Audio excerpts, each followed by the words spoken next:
The new neighbor asked to borrow my Wi-Fi. Then my camera alerted me. The new neighbor knocked at 8:40 p.m. and asked if he could borrow my Wi-Fi for 10 minutes because his internet wasn't installed yet. He seemed normal, polite, carrying a small toolbox like he just moved in, so I gave him the guest password and thought nothing of it. An hour later, my phone buzzed with a security alert from my doorbell camera. New device connected. That made no sense. My camera is on a separate network and only I can add devices. I opened my router app and saw a new device name I didn't recognize, IP-Cam 2. Then another popped up, IP-Cam 3. My stomach tightened because I don't own any extra cameras. I changed my Wi-Fi password immediately and turned off the guest network. A minute later, there was another knock, harder this time. "Hey," the neighbor called through the door, friendly voice but impatient. "My connection dropped. Can you turn it back on?" I didn't answer. Instead, I opened my camera feed. The porch was empty. But my hallway camera, inside my apartment, was still sending motion alerts. That's when I realized something I hadn't noticed. My hallway camera wasn't pointed at the front door anymore.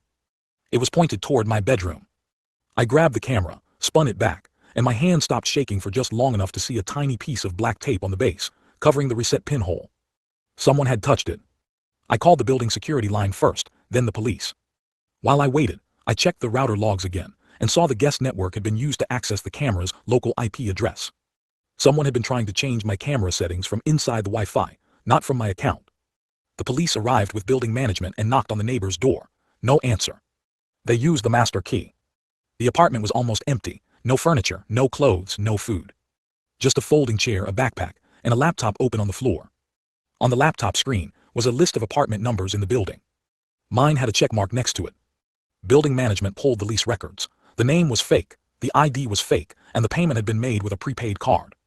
The officer told me they'd seen this before. Someone rents short-term, tries to get onto neighbor's Wi-Fi, then uses it to access devices, learn routines, and choose targets. That night I replaced my locks, reset every device, and renamed my Wi-Fi to something boring. Because the scariest part wasn't the camera turning. It was how easily I let him in, without ever opening the door.